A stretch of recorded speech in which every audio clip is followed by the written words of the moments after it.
Well, hello, listeners. Welcome back to the Purposeful Marketing Podcast. Aaron, Mary, and James here. The trio is back. It feels so good. It's been a while, but we have great insight, thoughts, questions, and deconstruction. However you think this show is, that's what we're going to do today.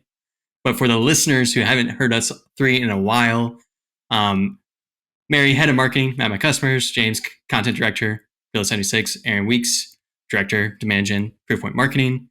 What we do on the show is we take big questions about marketing, we break it down, we have good conversation. And within that, hopefully you find something truthful, exciting, delightful. I don't know, but I'm happy you're here. So in today's episode, these are the ones I love most, is when we bring people on to either teach us something or ask us a question or give us a big insight, that big aha moment. And I have Caleb Rule here today.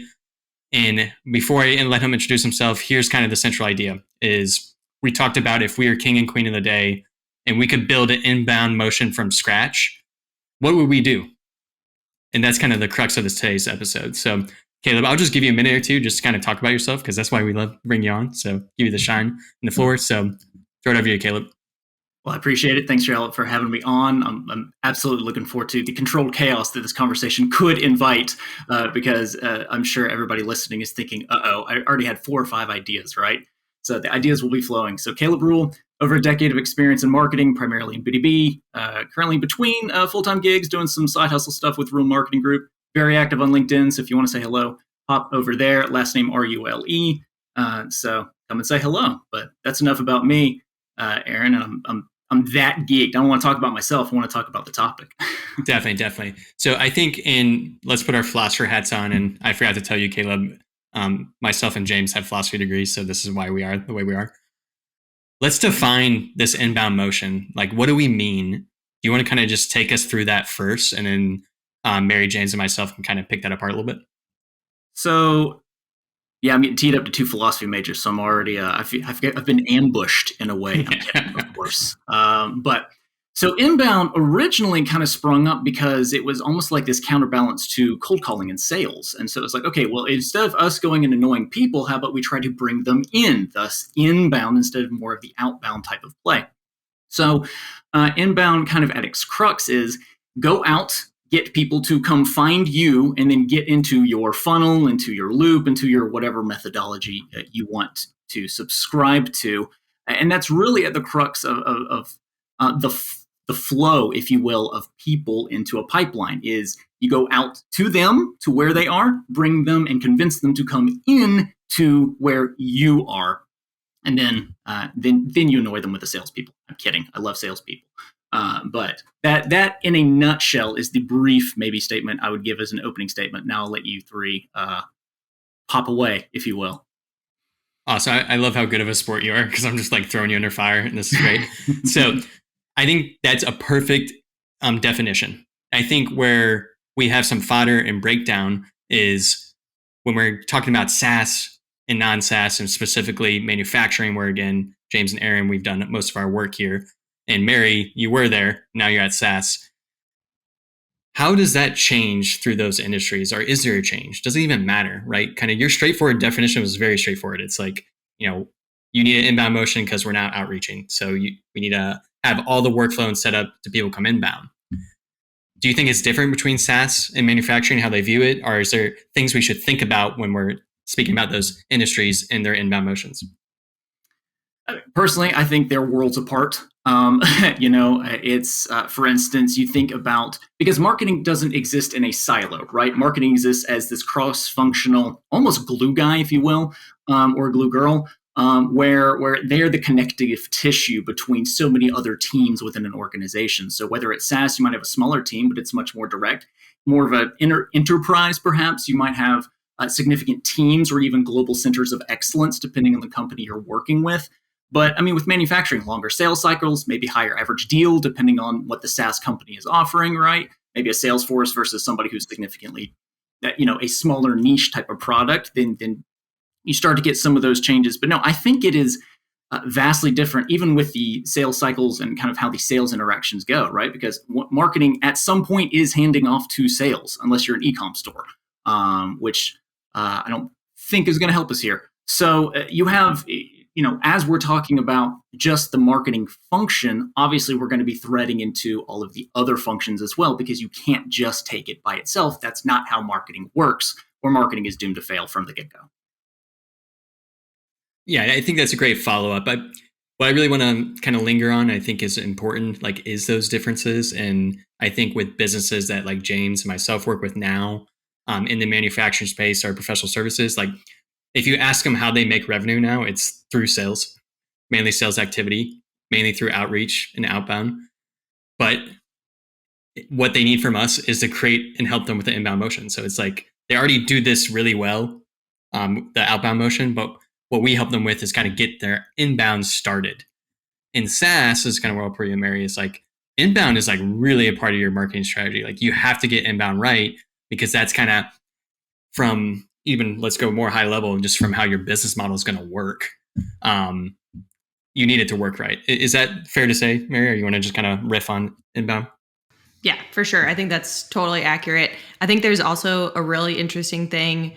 I think we've talked about this on the podcast before. There's also another major difference between manufacturing or other industries, like even finances this way, and SaaS, and that is that the salesperson owns the account for the life cycle of the account.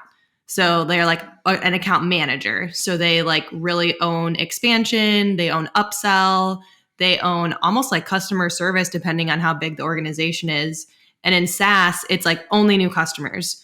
So if you're a good salesperson, of course, you're going to follow up with your customers. But for the most part, it's once you sign on the dotted line in SaaS, you're handed off to customer success, and they handle onboarding and continued success and retention and upsell and all that stuff. So that's another interesting, just a little stake in the ground there. James, you're going to add something? I guess the one thing I would add that really is immaterial to what's actually different about the process of getting a customer, but material to I think why there's so many differences in how the two types of companies operate is, if you're a executive at a manufacturing company, for the most part, you've made most of your career happen during a time when selling was very different, and a customer would purchase under very different circumstances in a very different environment. And a lot of the organizations that Gorilla works with are kind of the way that they are because that's how they've been for more than 40 years. And so even if you're at a new company and a growing company that wants to hire someone with a lot of experience in a field, they're hiring someone who got their experience doing things a certain way. And things have been done this way for a long time, and sales worked, and sales still works for those companies. And if they've got some of the best people doing it because that's how they built their entire business versus a company that literally sells software, only exists in a world where this stuff is used.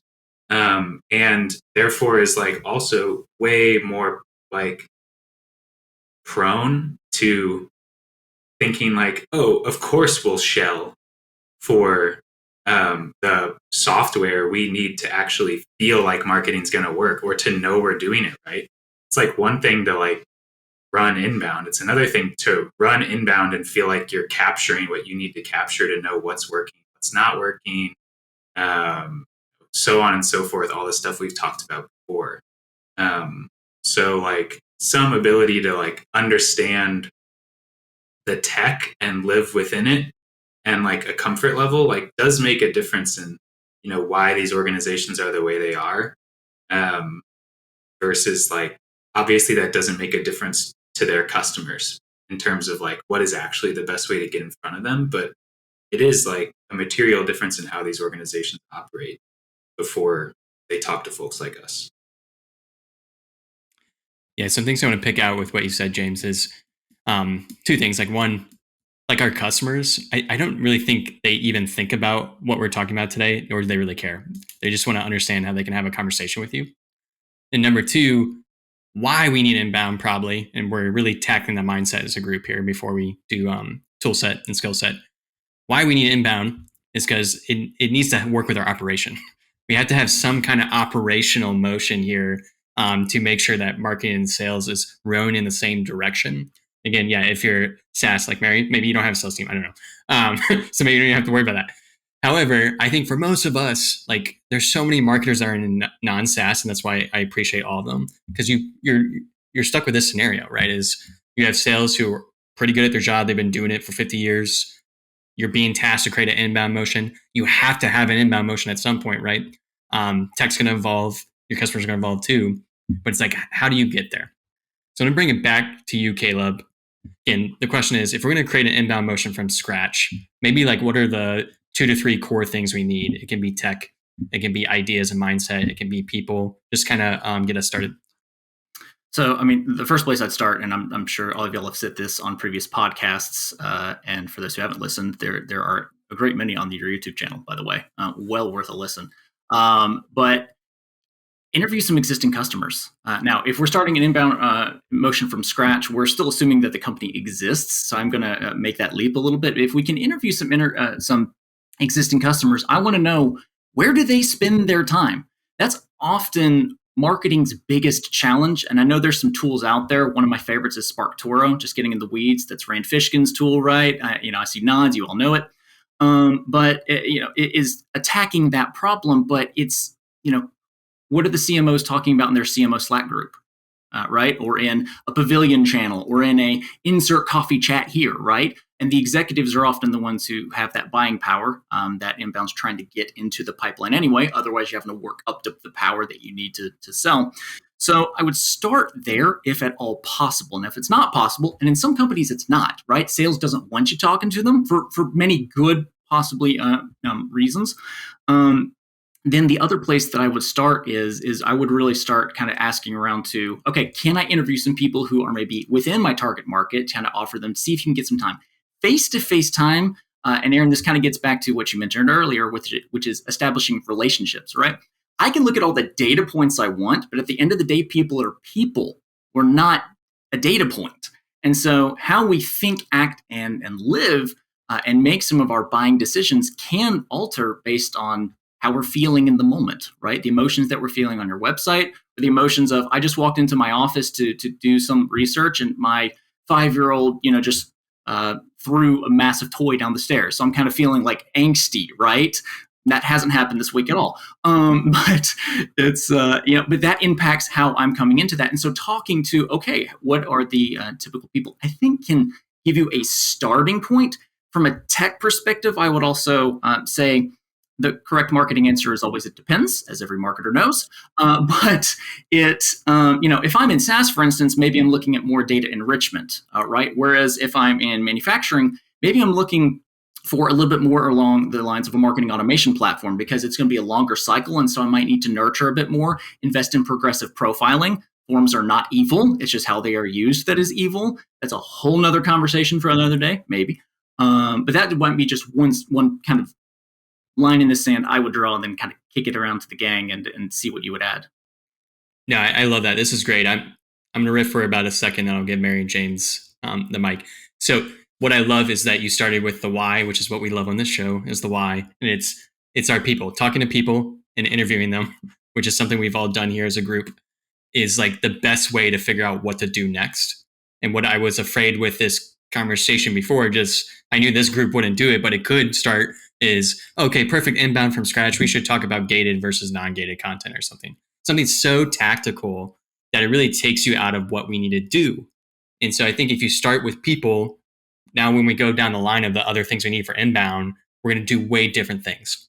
So that was kind of what I want to riff on. Mary, James, anything about that point or about the tech stack that you may need to start out?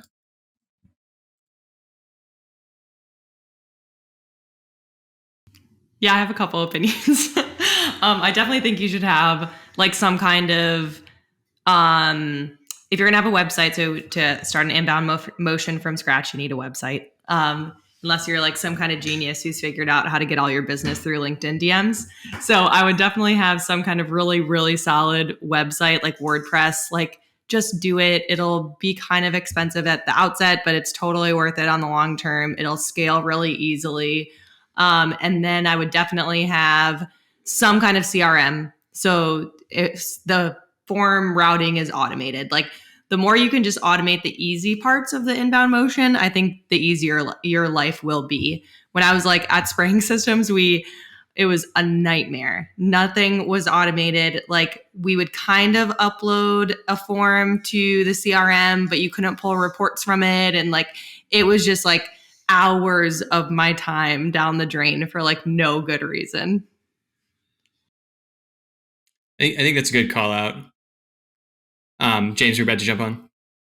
I was just going to say that I line up pretty much exactly with Mary here. And even if you don't, I don't think every business doesn't necessarily even need to, you might not need to pull a report to know whether something's working or not working.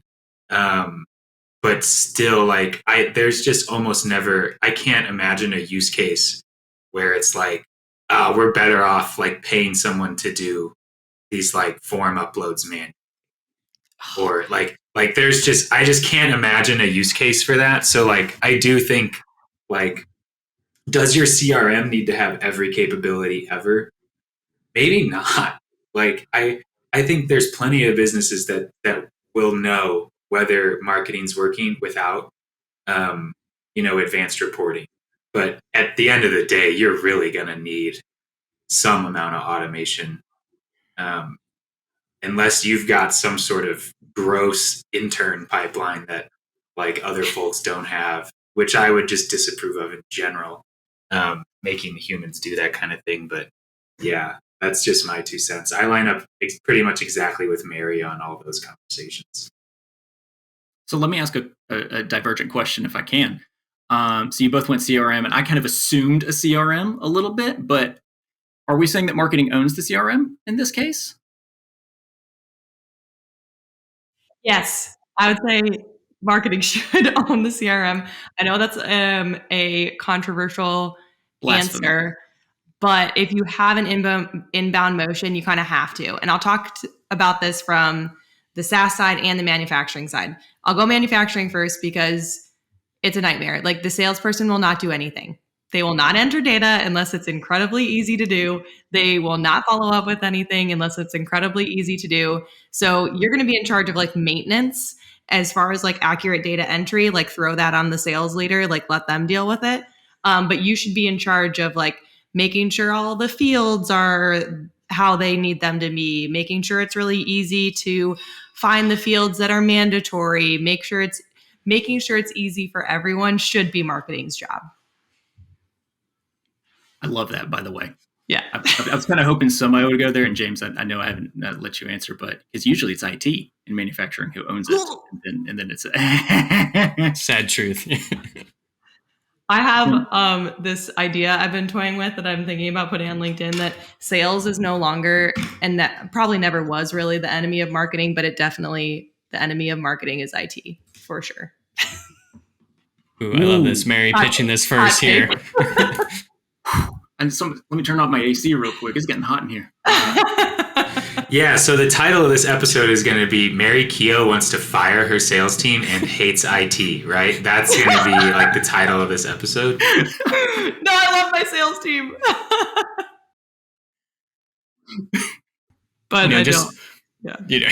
To reframe us here a little bit, or go ahead, Caleb. We've all been there with bad data, right? I mean, when the first thought that came to mind when we were thinking about this topic was, ooh, there might actually be a clean database. Like, what does that look like? I mean, legitimately though, because how much waste happens. And I've worked as director of marketing at a B2B consultancy, right? That was selling data cleanup in CRMs, right? I've seen firsthand, and all of you have too, where it's like, hey, I'm going to go into Salesforce and lose 4 days of my life trying to find that one thing that, oh, now we don't need it.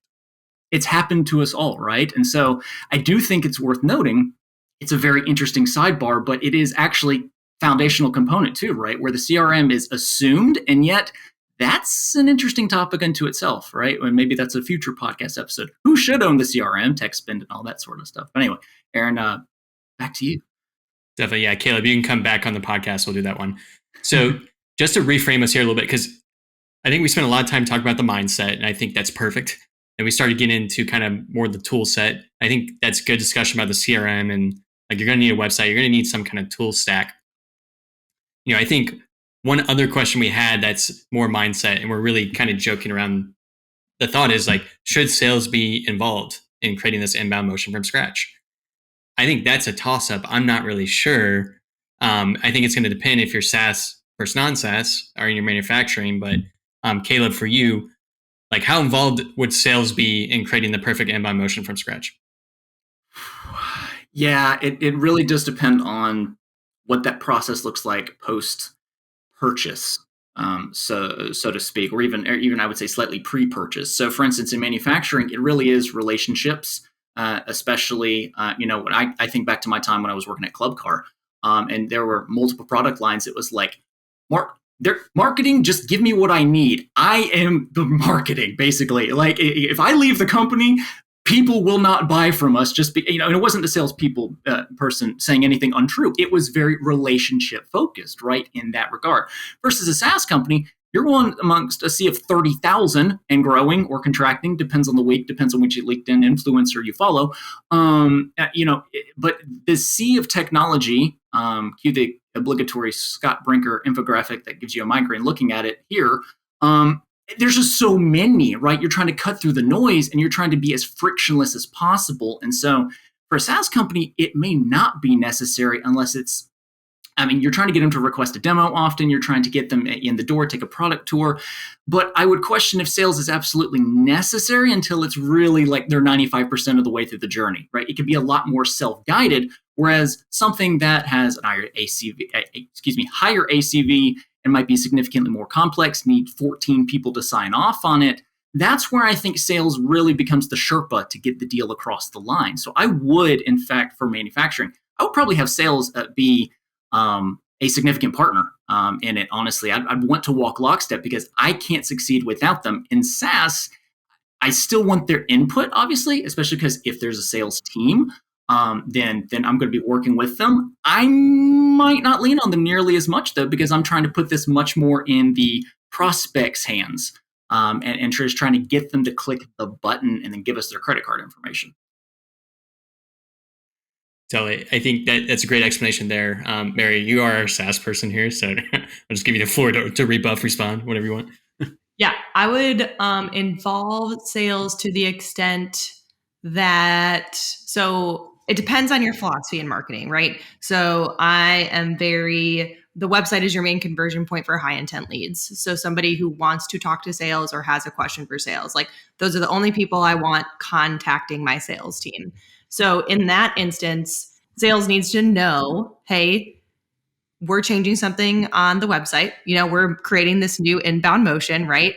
And these people are very high intent and I expect you to follow up very quickly. So I'll tell you, like our sales team is like a less than 6-hour follow-up on any inbound lead. So the lead is already automated through like an email calendar sequence. But if they leave a phone number, which is optional, our sales team is calling them within 6 hours. So I think that kind of buy-in, just making sure they know like, hey, this inbound lead is going to be super high intent. Now on the other side of SaaS, you have a lot of like MQLs, like gated content, and most of those are going to an SDR. So any marketing qualified lead is going to an SDR, including those high intent leads. So if you're kind of stuck in that and you're building this inbound motion, then I would make it really clear that SDRs can call all the gated content leads they want. But if it's a high intent lead, it should go straight to an AE because they know they've done their research. They want to talk to somebody who's, to your point, Caleb, going to build that relationship with them. They're going to take them all the way through that buyer's journey. Go ahead, James. Oh, I was just gonna say, yeah, I think I think again here I'm just like right with Mary. I think that you really do want them to be involved because because all of this stuff that you do means absolutely nothing if someone fills out the form and they don't go anywhere. And there has to be like that handoff point, like because the customer hands themselves off in this. You don't get to find each person and you're not hand selecting folks and saying and doing an intro. like, hey, meet my friend salesperson. He can take it from here. Like, you need a team of folks who's going to take the experience that you've prepped this customer for and provide that exactly. And you need to know what the expectation should be for this person so that you can set it up for them.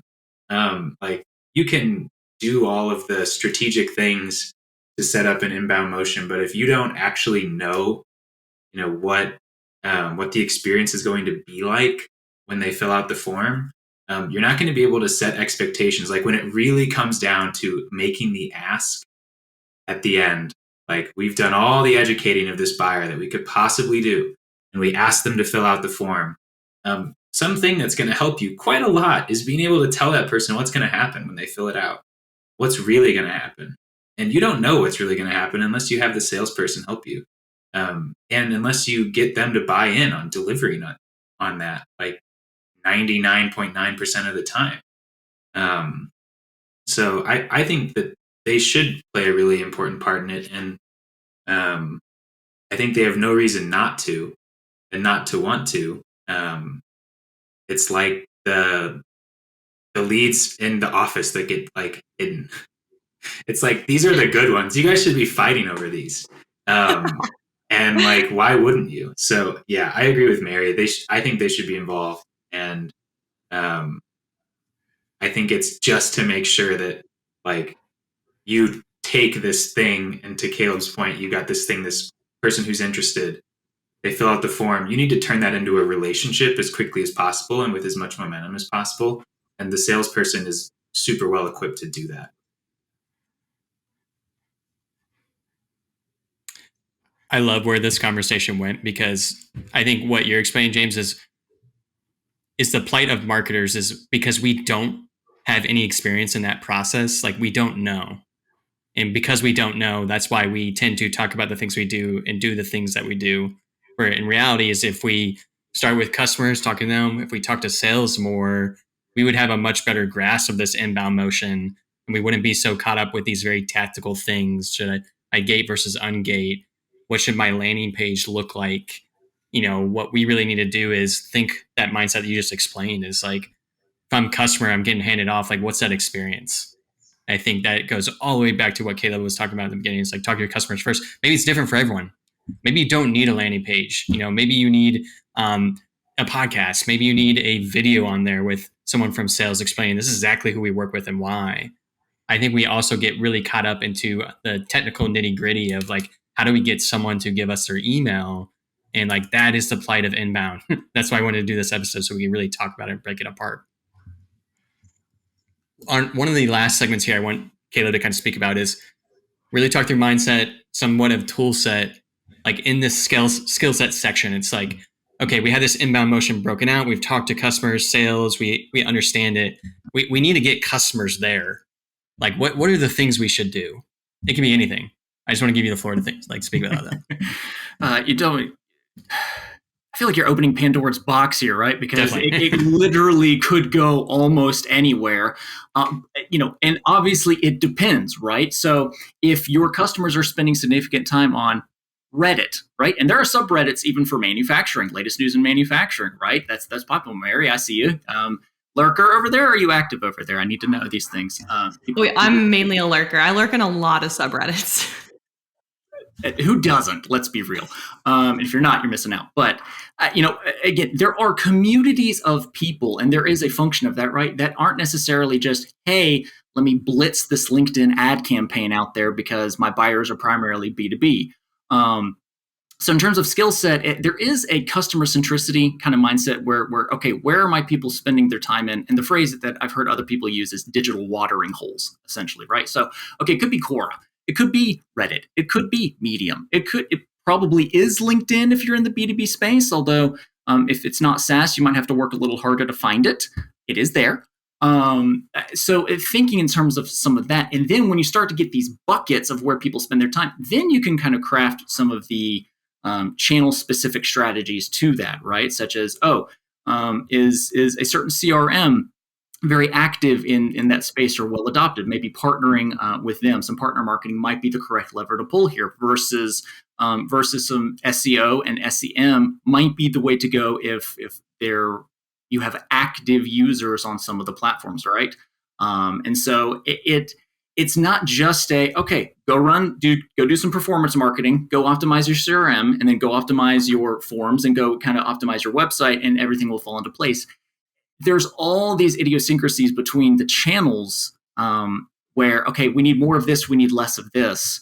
I would personally, a bias I would say is that search engine optimization continues to be underutilized, even though people are freaking out about AI and recent developments with that.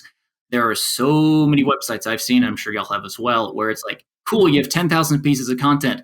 Maybe 1% of them anybody gives a rip about, right? And so it's there's a whole lot of active optimization. Now, if we're starting from scratch, that's not a problem. But then I want to be producing content that people actually give a rip to read, right? Would I pay $1 of my time, which could be a minute, could be 30 seconds, could be 2 minutes, depending on your salary? Would I give $1 of my time to actually read more than the first paragraph of this piece of content? I feel like 90% of the time the answer is no. So I would start there maybe with be interesting with your content that you're trying to get people to consume, which then will lead into everything else. Caleb, I appreciate you so much for me throwing broad questions at you and tackling it the way you do. What I love for the listeners is to allow the listeners to hear us other marketers like talk and think through it like you did, because there is so much to consider. But if you only learn marketing from LinkedIn, you would think, oh, I have to run demand gen, I have to run paid search to capture, I have to run paid. So that's not the point of why we do marketing. That's why we had these conversations here is, again, understand where your customers are. How do I get that content in front of them? I like what you're just saying. Can I just get interesting content in front of them? For Caleb, it's like, I'm good at SEO. I've done it before. My customers, it works. So that's what I'm going to stick with. The answer, it depends. It always does. But like when you are building the perfect inbound motion from scratch, which is kind of what we're trying to get you to do, is to think about that as a marketer.